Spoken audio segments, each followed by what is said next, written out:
Hello, everyone. My name is Sasha Rubin, and I'd like to welcome you to the School of Computer Science's Vassar seminar.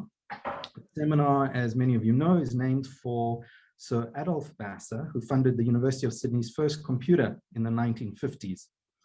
If you'd like to give a talk or know someone that would, please get in touch with me or any of the other organizers, Kanchana and Barbara. A few logistics before I introduce our speaker. The talk is being recorded and will be posted on the intranet. It may also be posted externally. You can use the raise hand feature on Zoom to get the speaker's attention. And the talk is roughly 60 minutes, and this is flexible with scheduled 15 minutes for questions at the end.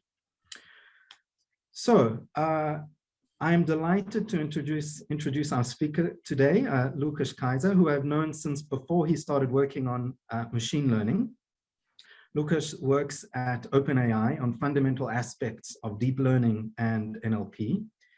He co-invented transformers and other neural sequence models and co-authored the TensorFlow system and the tensor-to-tensor and TRACS libraries.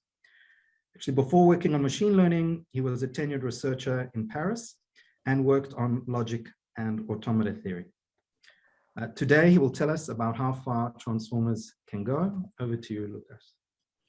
Thank you very much, Sasha. It's a pleasure. I mean, Sasha, I started my scientific road with Sasha, and it was, I think, the best start I could ever hope for. And I did research and theory for quite a while. And then I came to work for Google and switched to machine learning. And then we wrote this paper about transformers, and it became like quite a famous model for deep learning. So I'll tell you about that. But don't hesitate to ask about anything else that could be related or that you'd be interested in.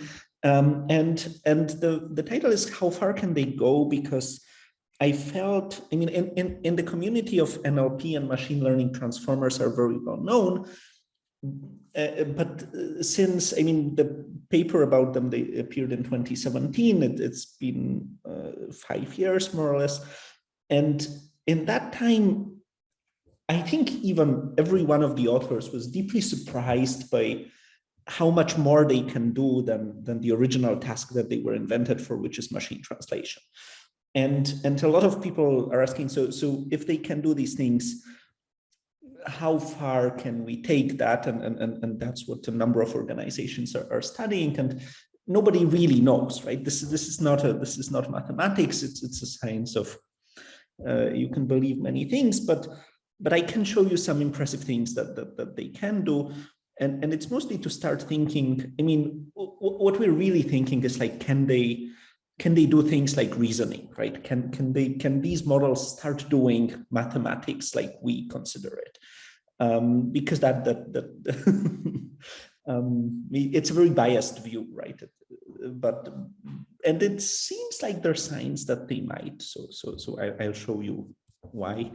Okay, so before transformers, to kind of tell you what transformers are and how they came to be, it's important to understand the context that came before. And the neural network models used for the same tasks before were recurrent neural networks. So what are recurrent neural networks? These are neural networks that process a sequence of inputs with an encoder that the input comes in. So it can be, for example, a Chinese character or an English word, and it is embedded into a vector of floating point numbers. And this vector is a learnable parameter. So it will be updated with gradient descent to adjust to the loss function. So every, say, Chinese character gets a vector, every English word gets a vector. It gets embedded into this vector, and it's sent into this recurrent neural network cell, what people call a cell, which can be as simple as take this vector and multiply it by a learned matrix of parameters. So if the vector is, say, of size 256 floats, then you'd have a 256 by 256 matrix. Then there is a state in this recurrent neural network, which is another vector of, say, 256 parameters. This state will be multiplied by its own matrix. These two will get added, and that will form the new state. So this is a very simple, well, in this case, linear function that you can apply repeatedly. Well, if it's linear, it's not that interesting. So maybe at the end of the, or in between this matrix multiplications, or in some mixture of them, and it's actually better to do this in a mixture, but we'll get to that. You apply a nonlinearity, and in the older times, this used to be like a hyperbolic tangent function, and that from some point on, people use what is called ReLU, which is a function that is simply 0 for all numbers that are negative, and x. So it's a straight line for positive numbers. It's like one of the simplest nonlinear functions you can imagine, and it turns out to work really well. And it, like, you can imagine that it partitions this space into like regions that get optimized separately. Okay, so that's what happens in a single cell, and then you process. So these learned weights, these two matrices are the same in every step of the cell. They process the input, it creates a vector, and then this vector gets sent into a decoder, and the decoder is autoregressive. So what that means is, at the beginning, it takes the end vector of the encoder, and it produces the first output, so the first word. And when I say produces, it literally has a vector of the size that is the number of words. It's called the vocabulary size, and it's normalized to add up to 1. And you interpret this as probability that this word should be output at this moment. So now, of course, there is maybe too many words in English, so you will you'll take the most common words, and the ones that are less common, you'll partition them into letters or subword tokens or whatnot. And it will output this token by token, one by one, and assign a probability to every single one. Well, probability, it's just numbers normalized to add up to 1. And you generate, like, you can take the top ranking one, or you can sample from this distribution and generate an output. And in the next step, this generated word comes back in to this RNN and goes through the next RNN cell, and it produces the next word, which again comes back in. So that part, that whatever it produces comes back in, is called autoregressivity of the models. Okay, so this is how RNNs used to work, and it was a big surprise around 2015-16 that these RNNs could, all of their own, learn to translate, say, English to Spanish, or actually between any pair of languages. So people before neural networks used to do what is called phrase-based machine translation, meaning you try to align phrases in sentences and make a translation system that was a little bit learned, because you'd learn probabilities, but it was also fairly manual in the whole design, or at least, like, putting words from the beginning to an end, like you do in German, would need some special rule, or someone would have to think about it. And these phrase-based machine translation systems, like Google Translate was one example of that, were fairly good, but left a lot to be desired. So you could, for example, ask humans, give them a bunch of sentences, ask them to score it on the scale from 0 to 6, and then the average score would be like 4 something, right? Which is like not bad, but for example, Chinese to English was much worse. And then the GNMT was the first really large recurrent neural network that was made for translation by Google Translate. That was already after people kind of understood that this can probably work, but it only worked in like smaller scale academic setting, and Google Translate decided to give it a go. And indeed, the scores with the large network got much higher. So they were not quite at human level, but they covered a large part of the distance to human translators, and that was shocking at the time. So people were like, okay, these recurrent neural networks really work. Maybe if they work for translation, maybe they can work for other tasks. And they worked for a number of tasks, but it was not that easy or clear to know, what tasks can they solve, what tasks can't they solve. And one huge drawback of these networks was that they were fairly slow. At that time, to train this network, like Google had to devote a large part of all of its GPUs, which were the only machine learning hardware at that time at Google. It took about a month or 2 months. A lot of effort went into optimizing it. And it worked, but it was an expensive and tedious process. So one part of this expensiveness and tediousness came from the fact that that the recurrent neural networks are sequential in their nature, right? There is a state, and in every input or at every output, the state gets updated. So if you process a sentence of 100 words, you need to do these 100 updates sequentially. While the hardware, the modern hardware that runs really fast, which in this case is GPUs or nowadays the TPUs and other ML accelerators, they excel at doing parallel things. So it's much better if you have a huge number of things that just need to be multiplied by the same matrix, rather than this pesky state that needs to be multiplied in a loop. So the question became is like, can we make a model that would basically be a feed-forward network? There would be no recurrence in it, no loop at training time, that would perform as well as the RNNs, but be much faster in training. That was the primary motivation for the transformer. And the mechanism used to obtain that. So there are two things to note. One thing to note is that during training, when the model is autoregressive, so I told you here that the model produces a word and then the same word is put back in.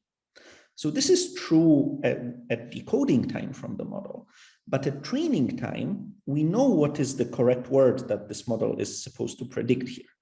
And the loss of the model, the function that we optimize is to give it the highest probability. It's the logarithm of the probability of picking the right token at this time.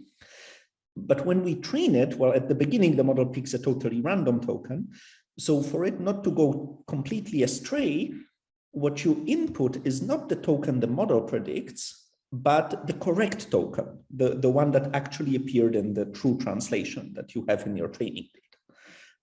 So now that opens a way, because we know the correct tokens from the start for every position. We don't need to generate anything, right? There doesn't have to be any loop here, because we know what will be coming in. So what will be coming in will be the ground truth, the correct translation.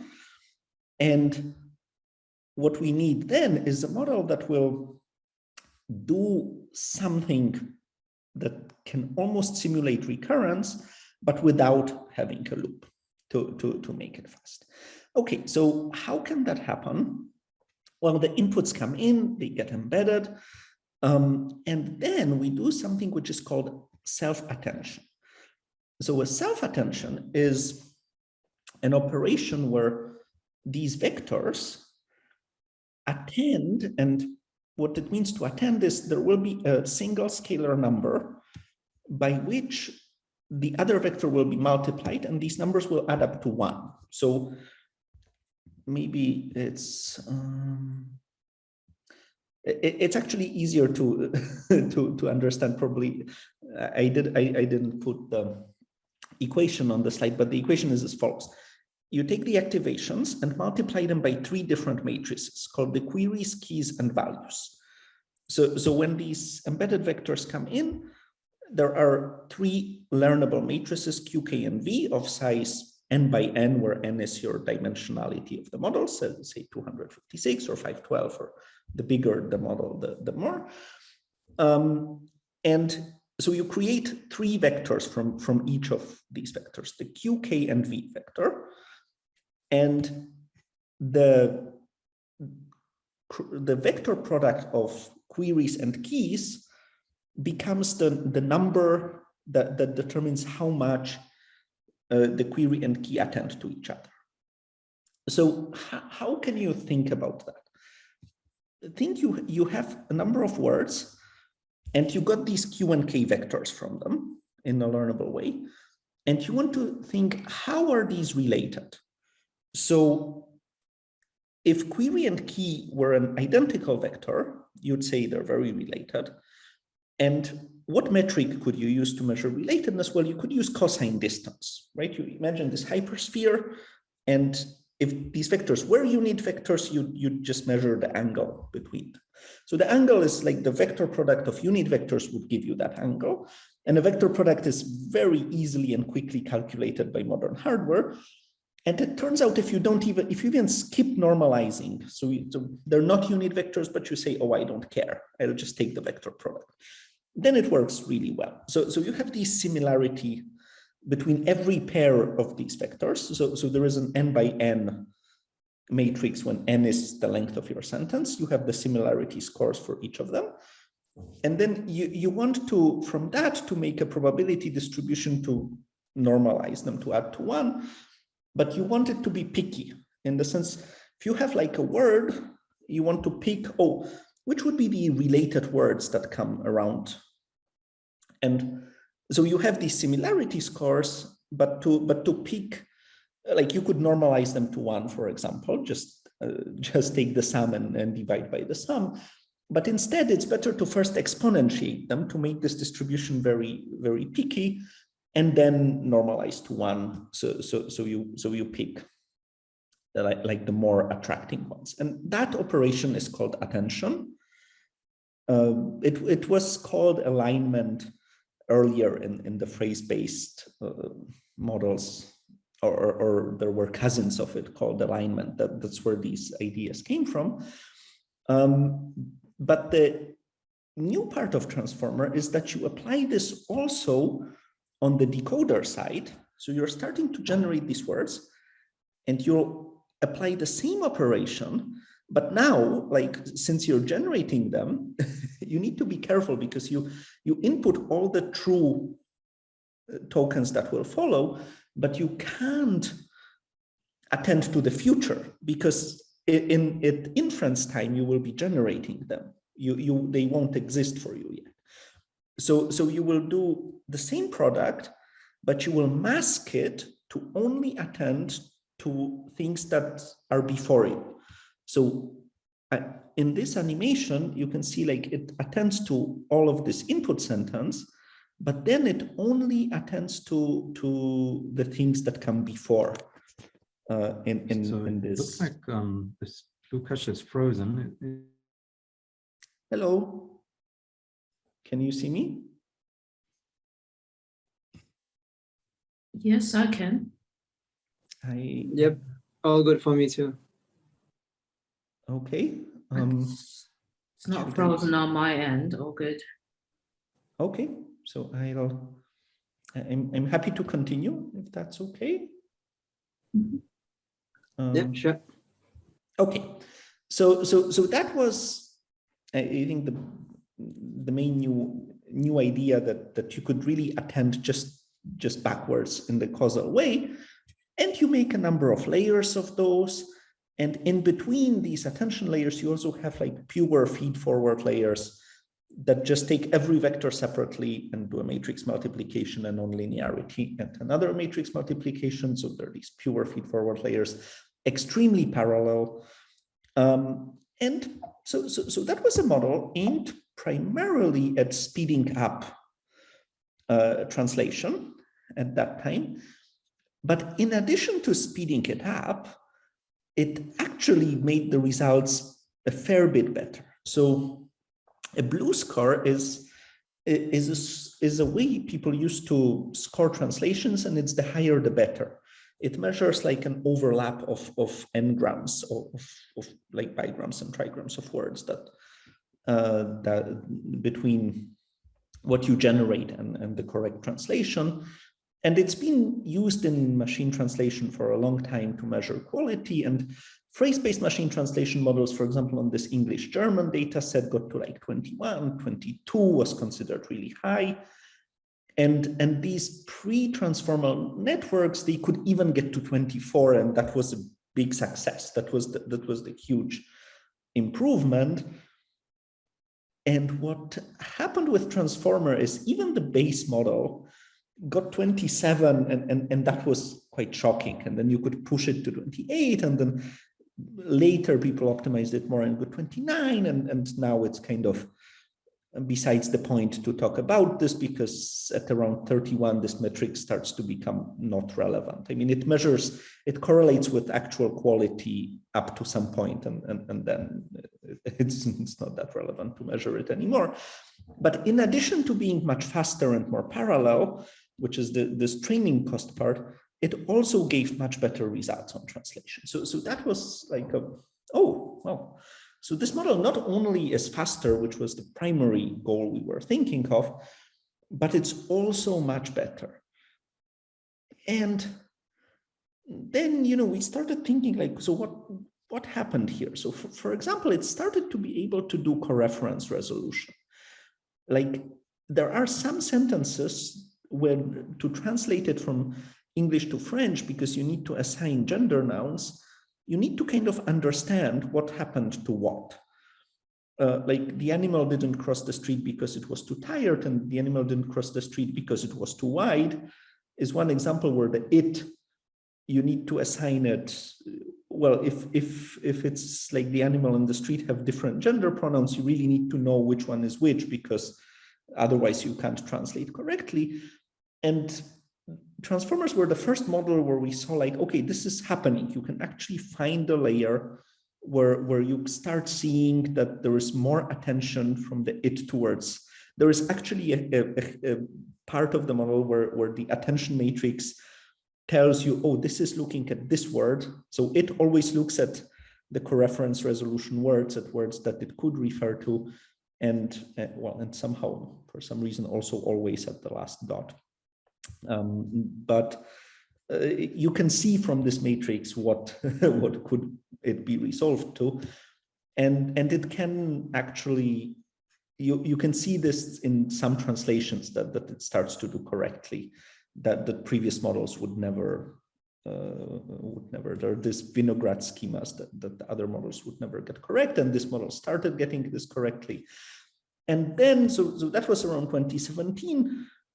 And then a number of other tasks where people started trying the transformers, it turned out that they worked. So in NLP, there are tasks like entailment from like this imprecise language reasoning, or what are these tasks in GLUE? There's just like sentiment classification. There's a number of NLP tasks, and people made this like a set of tasks to measure performance on models. And it turned out, well, these are classification tasks, so this generative part of causal masking is even not that important. You can just do this bidirectionally. So it's like just the encoder part of the transformer. And the transformers started, beating human baselines. Then people made them even larger, trained them. One other big change was that people started training them on the corpus of all of internets. You just remove some words and make the model fill them out, or you train it. The other way is you train just the decoder. So you forgo the encoder part, you just have the causal decoder, you train it on the task of predicting the next word. But you're trying to predict the next word on all of internet, given the previous 1,000 words, let's say. And that is your task, and you train on it. And the models become really good. And you can start doing things like tell it to take 20 search results and generate a Wikipedia page. And it starts generating like very coherent looking text. And it looks, if you train it to do this, it looks very much like Wikipedia pages, right? It has the marking for sections. It has years. There's a lot of made up here by the model, but it makes up things that are very reasonable. And it turned out that a large part of this is the size of the model. Oh, sorry, I see there is a question. Sorry.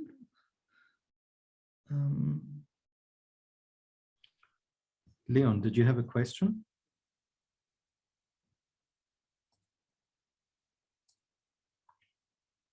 I think you can go on, Lukasz.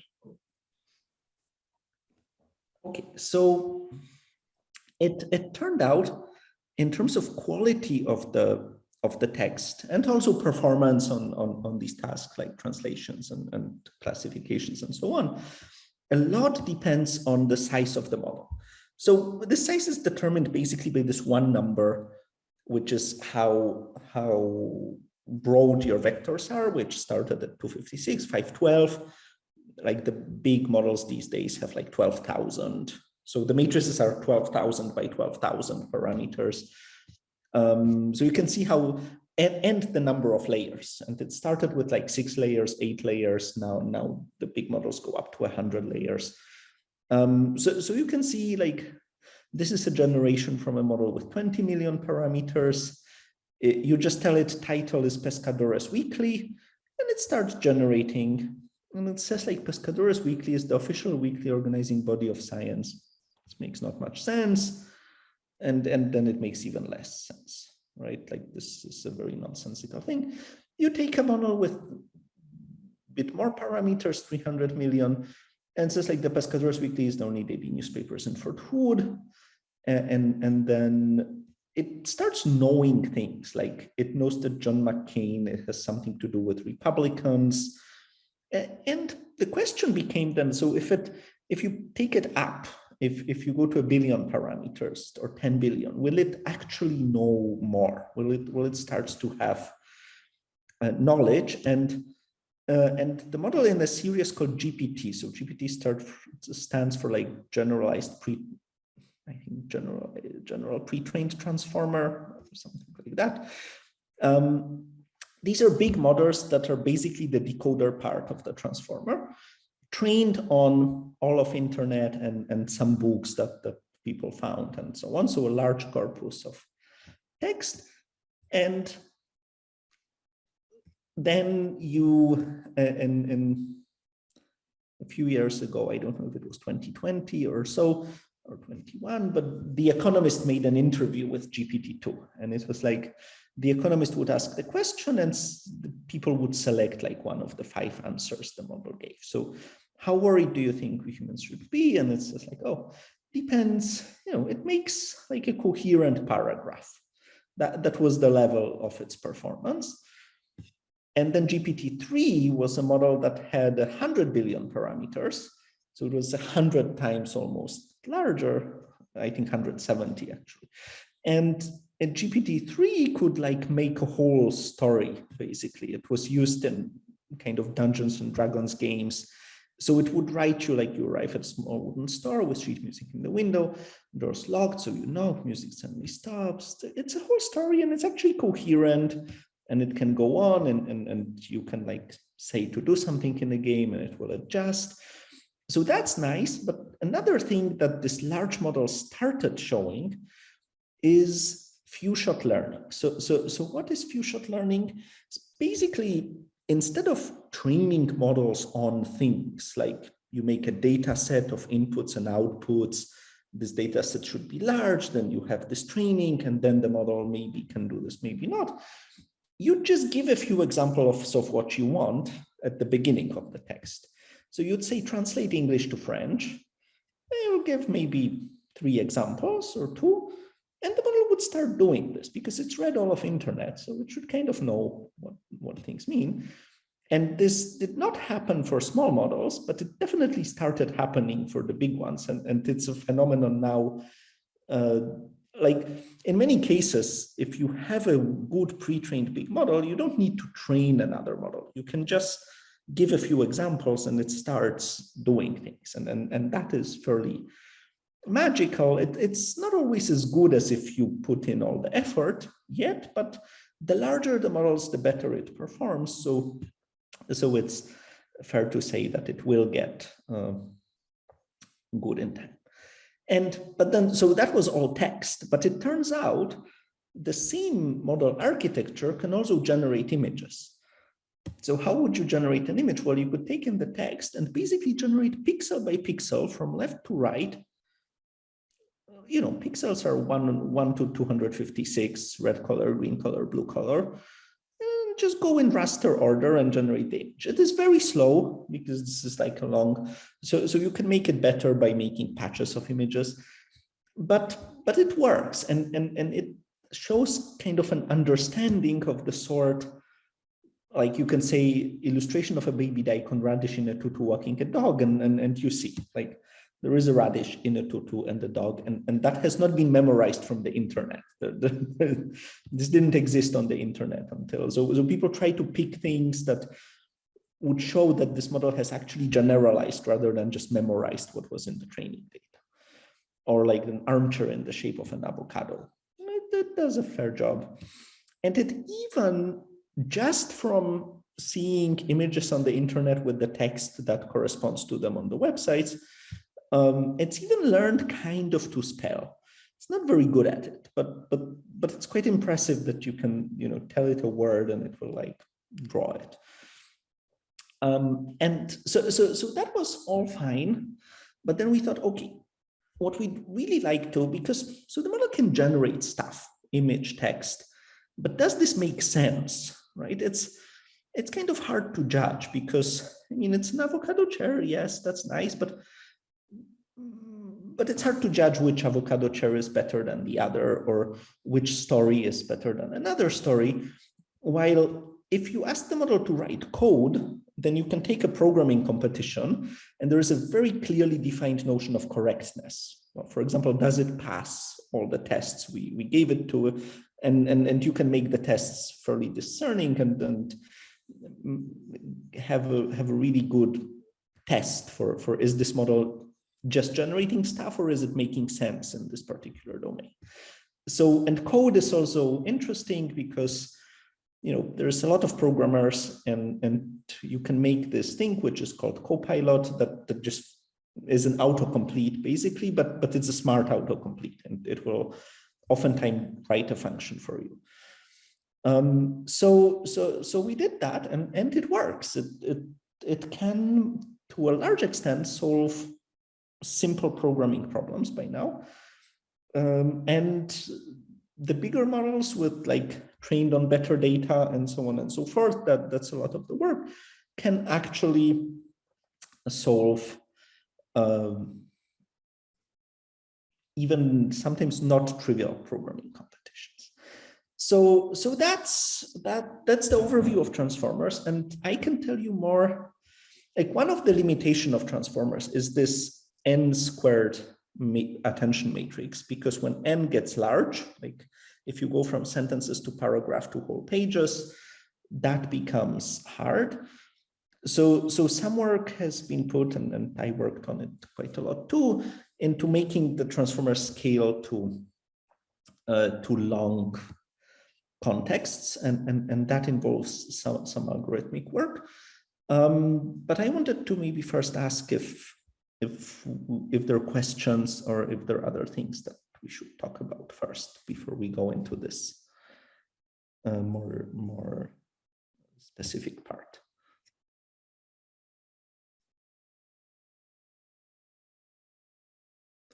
I also wanted to ask Sasha, what is the time that we should aim for?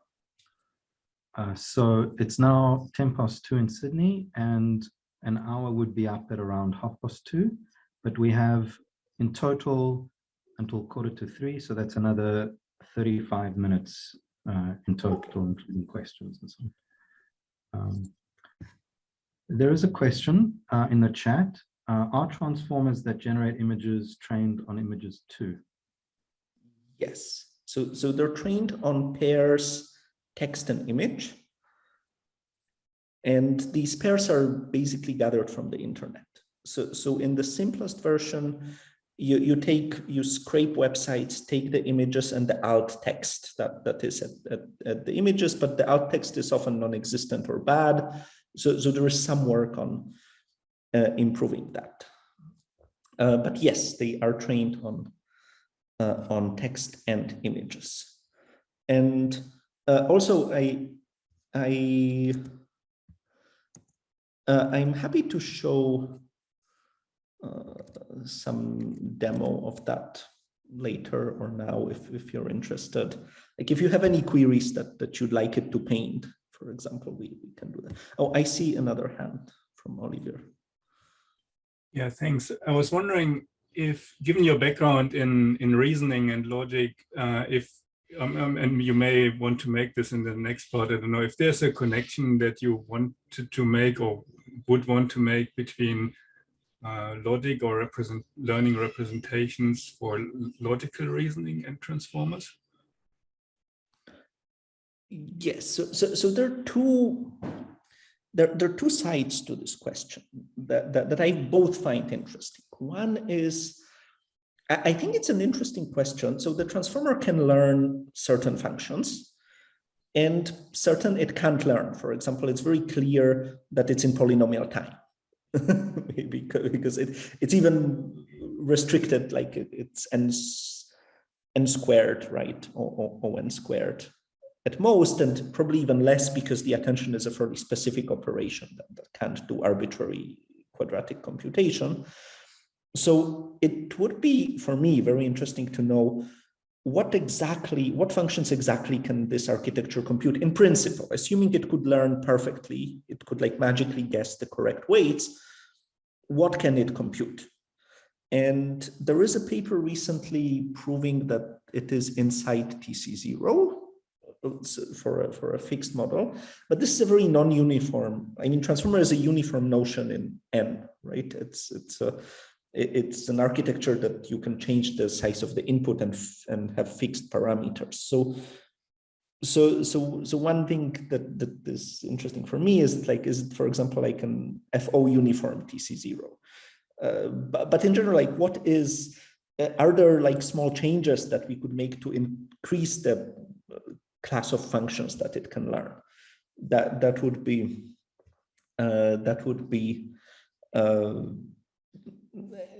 so I would very much like to understand what is the complexity class of these models, which is not even a machine learning question. It's just a complexity question. But by now, that since this is used so much, it would be just good to know, and it's not fully described.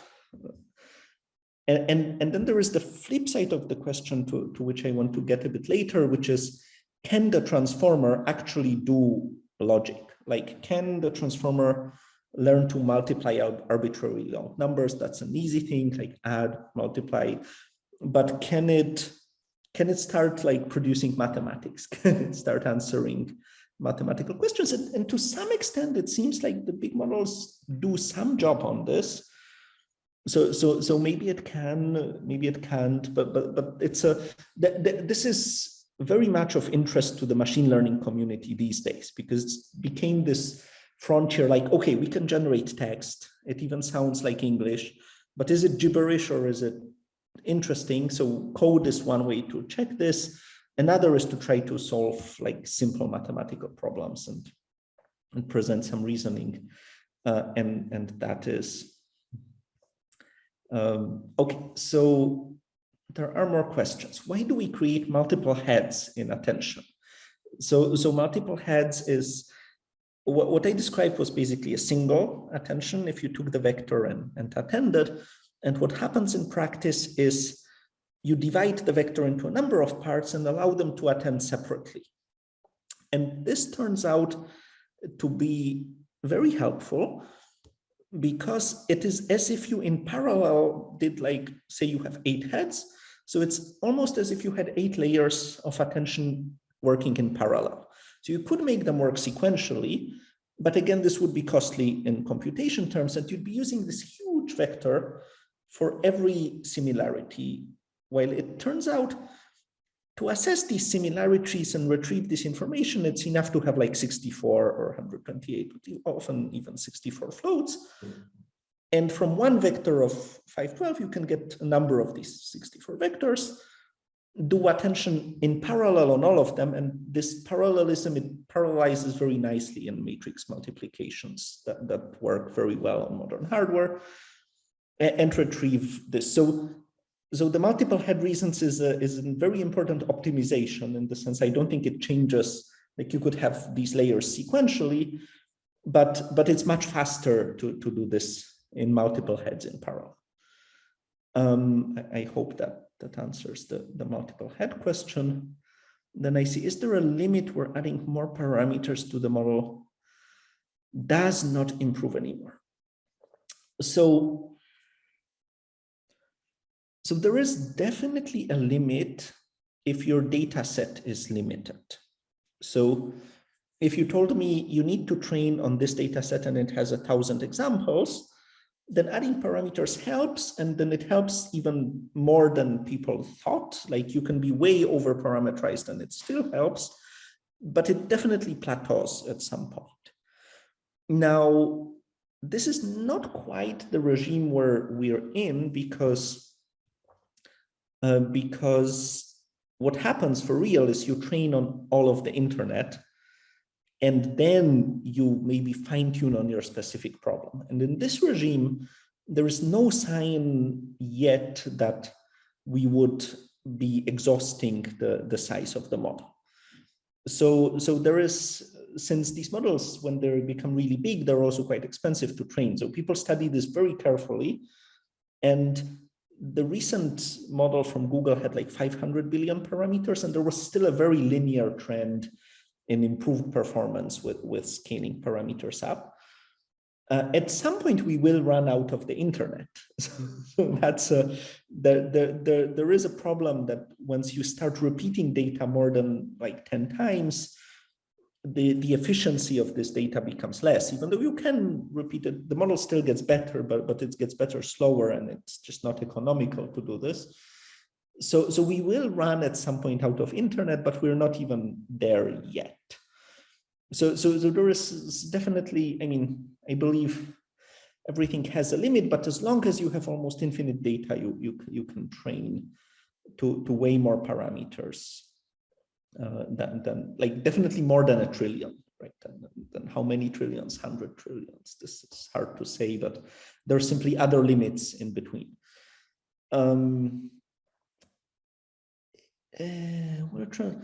Is transformer more sensitive to the overfitting problem? More sensitive in comparison to what? I'm not sure. It's definitely less sensitive to overfitting than RNNs used to be.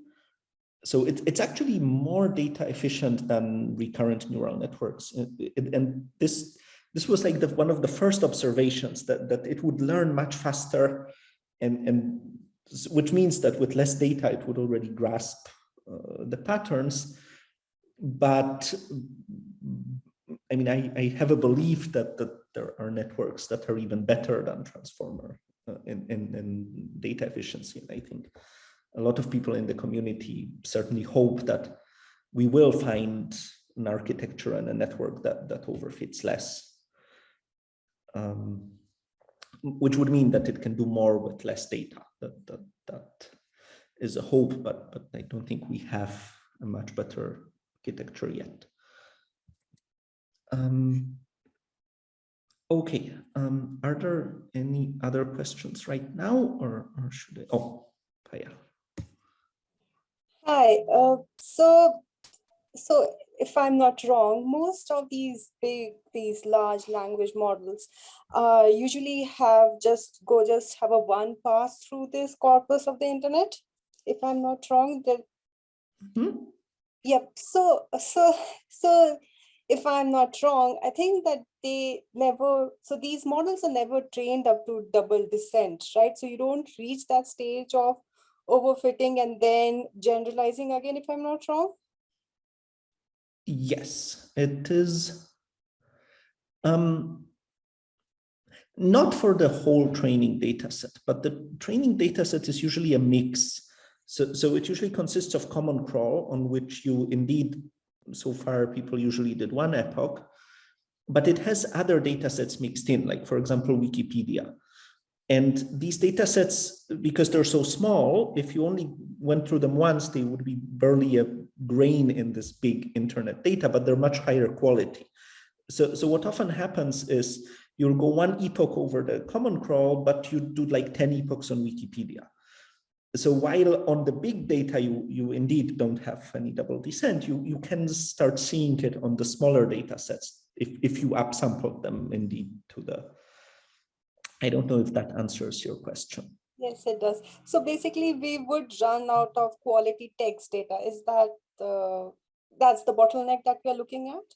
Yes, so for example, the model that is in Copilot, right, the coding models, they are trained on open source repositories, and we run out of code data. Like they would make multiple epochs on basically all of code on the internet because there is not that much code on the internet. And there is a lot of code on the internet, but for these models, it starts to be not that much.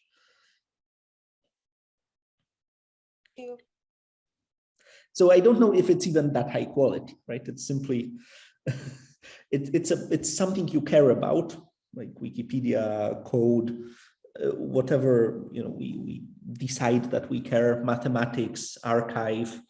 And on these data sets, it would do more training than on the others, and there it would start showing some overfitting.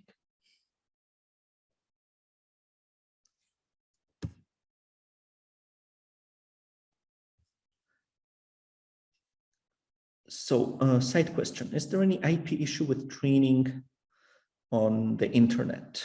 Like, yes, you can memorize someone else's code, and you know, I am not a lawyer. What lawyers tell me is that you are allowed to do this. We on our side, we actually put a lot of effort to make sure the model does not memorize large chunks of code. But what lawyers tell me is that there is actually no legal issue with that, at least in the US. But I'm not a lawyer, and it's actually, I think we found, so that's one interesting thing. I think we found a way to make the model not memorize large chunks. And it could be as simple as masking. So when you calculate the loss, right, it's important to remember the model learns to predict the next word given a number of previous words, and that's all it does. So you can, like, by default, you will have this loss for every single word in the corpus, but it doesn't have to happen. You can have it for every second word, right? You can, it's a little bit less compute efficient, but you could like kick out some words. And it turns out that if you, one good thing is to pre-process your corpus to not repeat. There's a lot of repeated sentences on the internet. You don't want to train on them because then it'll start repeating a lot exactly what was in those sentences. And if you have a lot of hotel websites, it will say, oh, this hotel is great, this one is great. So you remove this in pre-processing of the data. And you can also mask, like if there is some high quality data, but you want it only repeated 4 times, and then every next time you just mask it out. You say, oh, don't have a loss on these words, and then it stops repeating. Like these models have this tendency to repeat chunks that they've seen, but I think this is something that with tuning of these losses, you can actually manage to well, I don't know if completely get rid of, but at least to a large enough extent that it becomes hard to see.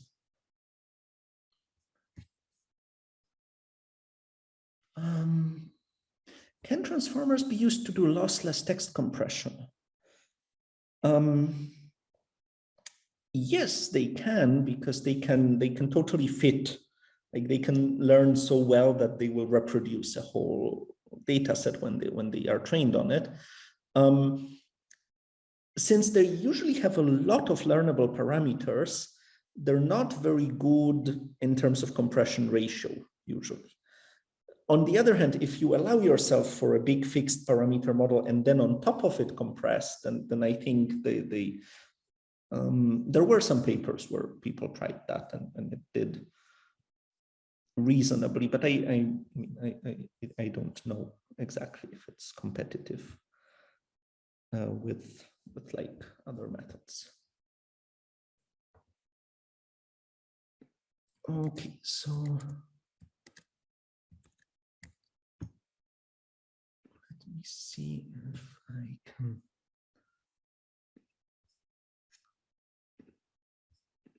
Can you see my screen? I'm trying to go back to my slides and share them, but I'm not sure. We see scaling transformers. Okay, so you see them. Title slide. But I don't see that. Okay.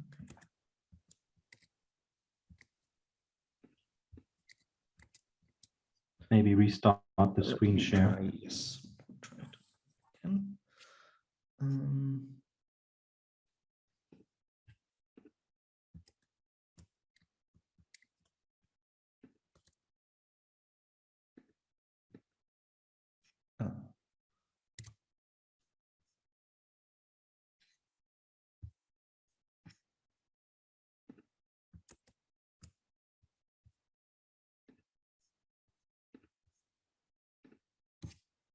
Okay, so I'll go quickly through that. So one problem with transformers is that when you scale the length of the sequences, and if you want to generate, say, you want to generate a whole article, and you want to generate maybe 10,000 words, 20,000. But then you have this attention matrix, which is 10,000 by 10,000, and it becomes infeasible to have them in memory. So what can you do? And it was like this outlook, which is unluckily in many ways true, is that it seems like it may be impossible to even fine-tune state-of-the-art models with data centers scale hardware, which is fine if you work for a company that has it, but very sad for research. So we actually want to avoid that. So we'd like to have transformers that can run on like a machine with 1 or maybe 8 GPUs, but swap these, like do everything that's needed to actually run a large model on long text in this, like maybe not necessarily train on the whole internet, because that inherently requires huge resources, but a consortium can train the model, it will be published, and then you'd be able to use it to fine tune it on like do all of machine learning on it with more limited hardware. So there's a number of challenges to this. There is a memory use challenges. There is how to efficiently train with when you need to swap things to CPU memory, because you may not have enough of this fast GPU memory. There is the time complexity of the attention layers. And then there is the question whether you can make all of the layers sparse to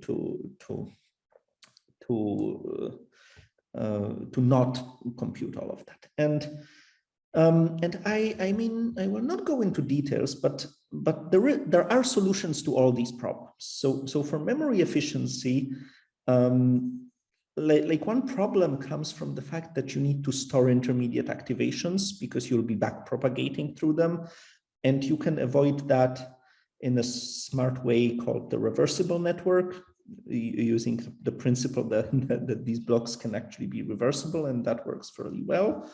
It's quite also surprising to me that the reversible network trains as well as a non-reversible one to a large extent.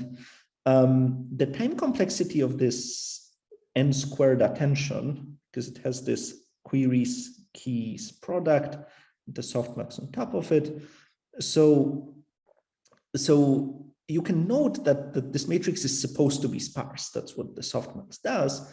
And if you need to find nearest neighbors to vectors in the high dimensional space, there is something called locality sensitive hashing, which most of you probably know how it works. You can, in the simplest variant, make random planes and just check for the nearest neighbors when things lie in the same side of the plane, meaning they have the same hash. And you can apply this to an attention layer, and then you get an attention that performs almost as well as a pure attention, almost as well as a full attention when you have like 16 hashes, and a bit worse when you have 8, but which on really long sequences like 8,000 and more actually is faster. So these sparse attentions are now almost like a subfield of deep learning. There's a lot of them. And they're beginning to be used as people have more and more long texts. And then there is the notion of sparsity, meaning there are these huge matrices of parameters. So as I told you, there is this vector activations that come from the previous layer or from the embedding of the word. And then there is this huge matrix of parameters, and they get multiplied. And then the nonlinearity that's usually applied, I mean, there's now also a few versions, but one that works really well is ReLU, which is all negative numbers will become 0 and all positives stay the same. So if you peek into this model a bit, it turns out that in a large model, like 80% of these numbers are actually zeros. So you can start thinking, wait, so I have this ton of zeros that then get multiplied by a huge matrix. Well, so first of all, I don't even need these rows of this matrix for this particular vector. For another, there will be somewhere else. But that's a lot of saving with sparsity. But another thing is like, maybe I could, like in some approximate way, predict which of these will be zeros beforehand and just not take the whole matrix. So you can have a low rank matrix that predicts which of the numbers will be zeros and then speed up the computation in this way. And then you can also have like a more involved sparsity in the QKV layers and attention. And you can put this together and it gets a fair bit faster. So there is a lot you can do to speed these things up. And I think, I think it's a first statement to say that it's possible to make fairly efficient transformers that work on even long sequences, even when they're large models. And with engineering, it's possible to make them work, to swap to CPUs. So fine-tuning large models should be something that should be doable for without huge resources. And I think this is, it's maybe not quite there, but it's slowly coming. So there is a company, but also a website called Hugging Face that does a lot of work in open sourcing transformers. And they also have a hosted part, so where you send data to them and they send back, but they also allow you to run a lot of models on the size of like 3 billion, even 10 billion that work quite well. And OpenAI is a company that we don't send the model parameters, but you can access something called a playground where you can just write and see what the model responds. Yes, so that's it. Yes, and transformers, as I told you already, they're starting to solve coding exercises. So like on tough problems, they're around a few percent. So not yet, not quite yet there, and that you would say that they're solving them. But in machine learning, it always moves up faster than you think. So I think it may soon come that they'll be solving like not totally trivial coding problems. And what seems to help, this is a recent study of, in many contexts, is actually adding like a kind of trace of thinking to the model. So if you wanted to do addition, you could simply tell like, what digits are we adding? What carry is there? What digits are we adding? What carry is there? The comment wouldn't be there, but it would, instead of trying to immediately generate the result, which maybe just involve too much computation or be too hard, you'd give it a few examples of these ways of thinking, these scratch pads or however people call them, chains of thought. And with these few examples, it gets much better because it's, instead of trying to guess the result and then guessing wrong, it really starts generating these traces of computation, basically. And this is, I think this is like one of the biggest kind of findings of the recent year, maybe, or a year and a half, that the big models, if you give them these traces, a few examples, and ask them to produce them, they get much better at any kind of mathematical coding or reasoning or algorithmic tasks, because they were not that great at that. But with these traces, this becomes much better. So yeah, I think that's what I wanted to say. And And so when I say they become much better, it's maybe worth, so I thought we could use a few minutes if you want any kind of demo, so I can type things into the model, or we can also make a demo with just images. So if you want the model to draw anything, we can do that too. And yeah, I think that's it on my side, and I'm happy for questions or demos.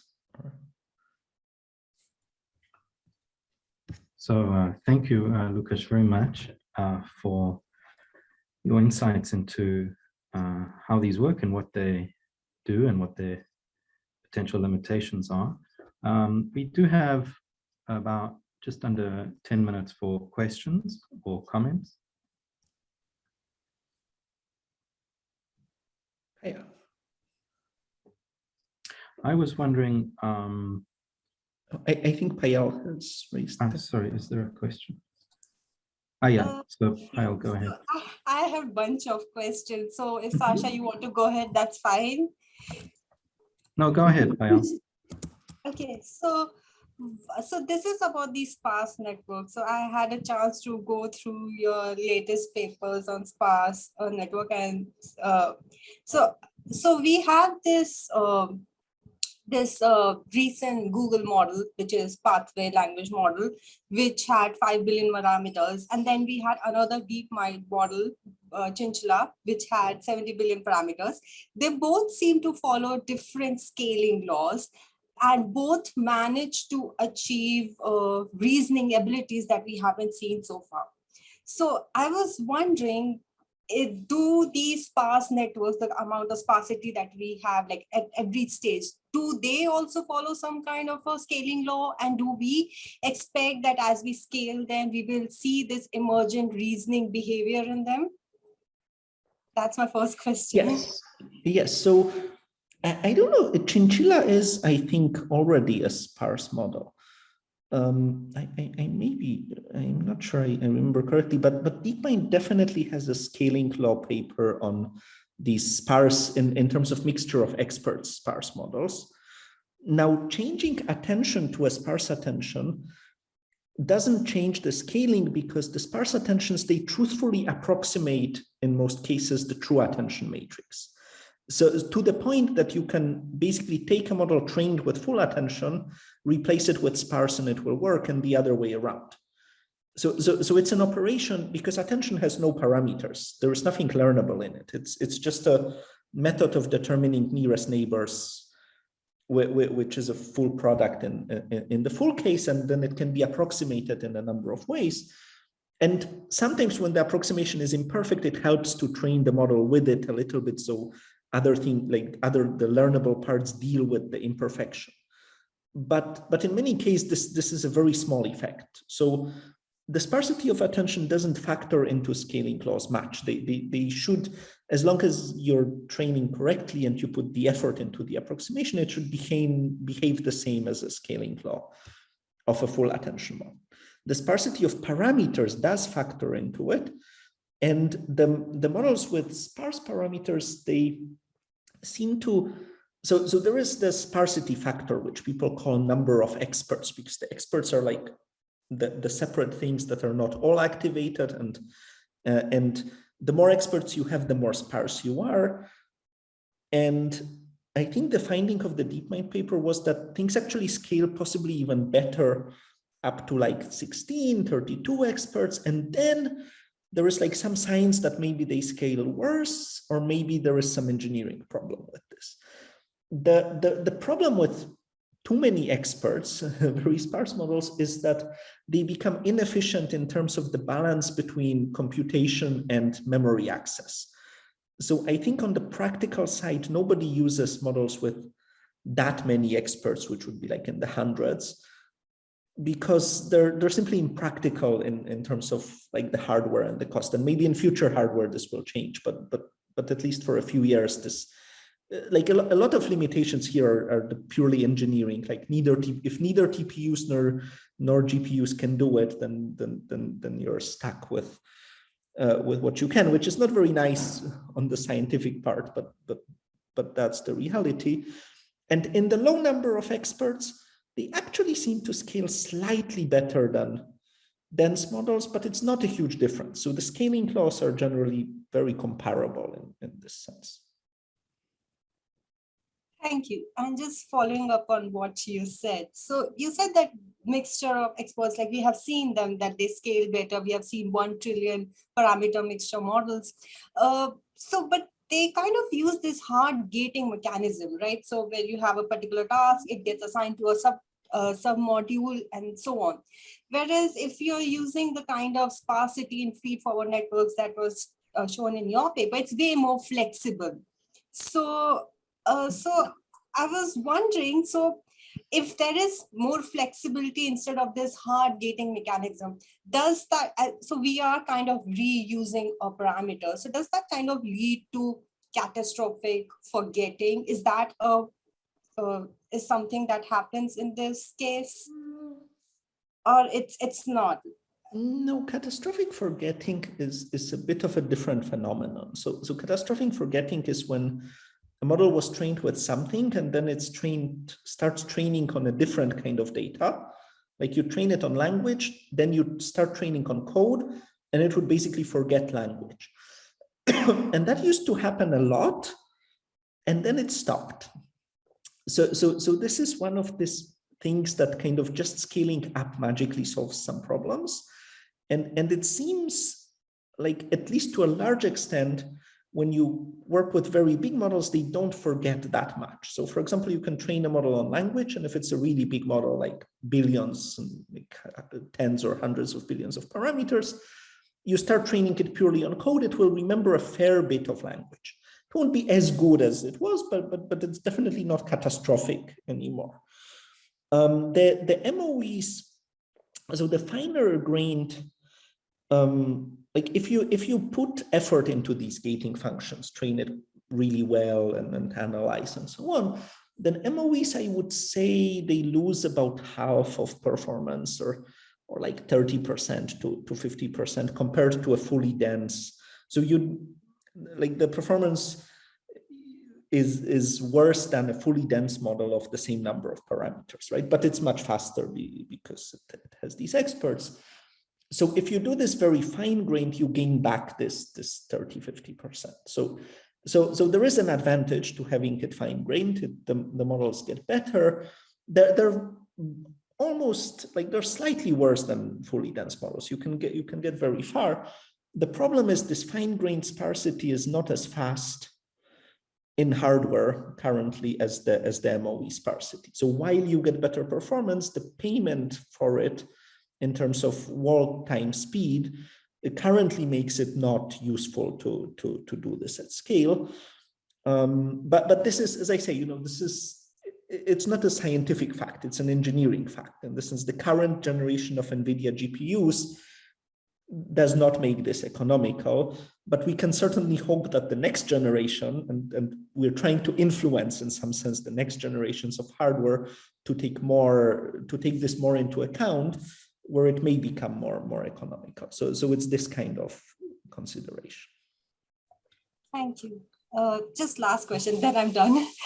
Okay, so right now, if I could say, like, there's this limitation of context window size, right? So you can have either 1,000 or 2,000 or at max 4,000 tokens in your windows.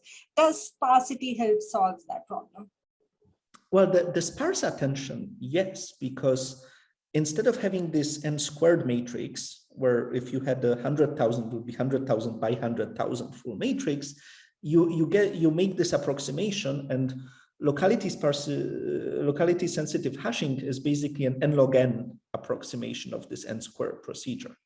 So fundamentally, you can get context up to a size of 1 million and still do that. Now, again, this is something that doesn't fit very well onto modern hardware. So there's a lot of engineering to make this reasonably fast. but it's important to say that fundamentally this is a limitation that can be removed, and from that point there is a lot of engineering work to actually make it economical and realistic. But I do believe that this is something that is happening and will happen, and yes, then the context can be, well, Thank at you. least up to 100,000 or 1 million. Then it becomes, it's not infinite, but it's as good as infinite at certain point. Thank you. Okay, so we've come to the end of our allotted time. Lukasz, I'd like to thank you very much once again for sharing your work and your insights with us. There are a few more questions in the chat, but I know it's evening for you, so let's give everyone a chance to thank you for your talk and leave if they want. And Lukasz, if you wanted to spend a few more minutes, I think there are people here who would, who have questions. Otherwise, we can draw it to a close. Thank you very much, Sasha. And I'm happy to stay a few minutes for whoever. Okay, so there's one question in the chat. What are the other areas transformers are being used apart from NLP? Can a transformer be used to translate continuous signals, example, audio to audio translation? Yes, so I would say by now transformers are used literally for every problem in machine learning. In particular, they are very strong models for vision, like not only image generation, but also image classification. They are used in speech recognition. I would say currently the strongest ASR models are again transformers. This always changes because there's like a competition. So every few months there will be a better one. And to translate, yes, they can. To predict a continuous signal, you would either predict a Gaussian distribution or bucketize it and predict in which buckets it falls, and within a bucket make a Gaussian distribution. So yes, they are used to predict continuous signals too. There was very recently, like a few weeks ago, a paper from DeepMind which used transformers, like exactly the transformer decoder again, to do like robots in simulation, basically to predict how to move a robot arm. So they are used in almost all areas where machine learning is applied. What implications are there for physical robot controls? So as I said, there was this paper from DeepMind recently which started using transformers for robot arms. And they are definitely used as part of the Tesla self-driving stack, for example. The problem, I believe, I mean, there's many small problems. I believe the one large problem is that while transformers are more data efficient than RNNs, so you need less data for the same performance, they still need a lot of data. Like when we say we train on all of the internet, you realize like it's not a few billions of tokens. It starts getting into the trillions of tokens, and a trillion words is a lot of. It's a mind-blowingly, like whatever data set, like you add, for example, all papers on archive, and it's barely a drop. Like it almost disappears in this. So that's what you need to train really good models. You can train weaker models by repeating a bit less data, and that's what people do, and they're still reasonably performant. But there seems to be a fundamental problem that you don't want to train a car by driving billions or trillions of miles, right? This is not practical. So there should be something more fundamental in the machine learning and in general to make these models use less data. And it feels like if we could figure that out, then a lot of these problems would be more solvable.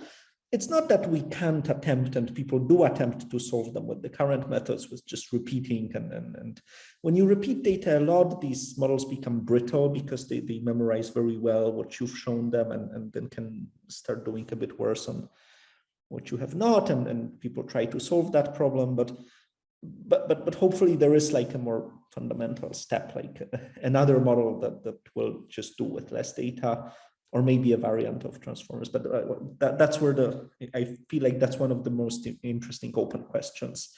Like, can we make models use way less data?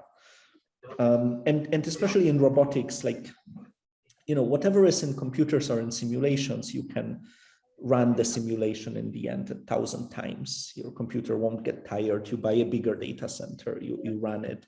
If you know that this will work, then it's worth putting the money. But you can't run behind a physical robot only so long. So that's the problem, I think, with robotics. Thanks about that. Thanks. Yes, in 3D, I think transformers are used as well in the 3D meshes of cars and in reconstructions. Okay, I don't see any other questions. I think that's it. So, okay, let's draw the session to a close and thank Lukasz again.